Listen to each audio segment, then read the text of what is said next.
കുട്ടനാട്ടിലെ വോട്ടിന് നോട്ട് വിവാദം റെജി ചെറിയാന് മറുപടിയുമായി തോമസ് കെ തോമസ്. LDF സ്ഥാനാർത്ഥിക്ക് മനോരോഗമാണ് എന്ന റെജി ചെറിയാന്റെ പരാമർശത്തിൽ ആർക്കാണ് മനോരോഗമെന്ന് ജനം മനസ്സിലാക്കുമെന്ന് തോമസ് കെ തോമസ് പ്രതികരിച്ചു. ആർക്കാണ് അൾഷിമസ് ബാധിച്ചതെന്ന് പരിശോധിക്കണം.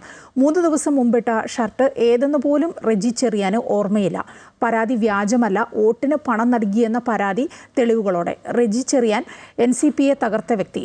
PJ ജോസഫിന്റെ പാർട്ടിയിൽ ചേർന്നത് പണം കൊടുത്താണ്. കുട്ടനാട്ടിൽ സീറ്റ് കിട്ടാൻ എന്ത് യോഗ്യതയാണ് റെജി ചെറിയാന് ഉള്ളത് എന്നും തോമസ് കെ തോമസ് ചോദിച്ചു. വളരെ നിരാശാജനകമായ രീതിയിലുള്ള സംസാരമാണ് അദ്ദേഹം നടത്തിയിരിക്കുന്നത്. എനിക്കെതിരെ ഒന്ന് മാനസിക വിഭ്രാന്തി ഉണ്ടെന്നാണ് അദ്ദേഹം പറഞ്ഞിരിക്കുന്നത്. അദ്ദേഹത്തിന് തന്നെ ഓക്കെ. അപ്പം ഈ 3 ദിവസം മുമ്പ് നടന്ന കാര്യങ്ങൾ പോലും അദ്ദേഹത്തിൻ്റെ ഓർമ്മയിലില്ല. കാരണം 3 ദിവസം ഞാൻ ആ ഷർട്ടിട്ടുകൊണ്ടാണ് വോട്ട് ചെയ്തതെന്നുള്ള ഓർക്കാൻ കഴിവില്ലാത്ത ഒരാൾ കുട്ടനാട്ടിൽ എന്ത് പ്രതിനിധിയായിട്ട് വന്നു കഴിഞ്ഞാൽ എങ്ങനെ എന്ത് കാര്യം ചെയ്യാൻ പറ്റും? എനിക്കൊന്നും ഓർമ്മയില്ല. ഈ കണക്കിന് പുള്ളിയുടെ ഭാര്യയും മക്കളെയും പുള്ളിക്ക് ഓർമ്മ കാണത്തില്ല.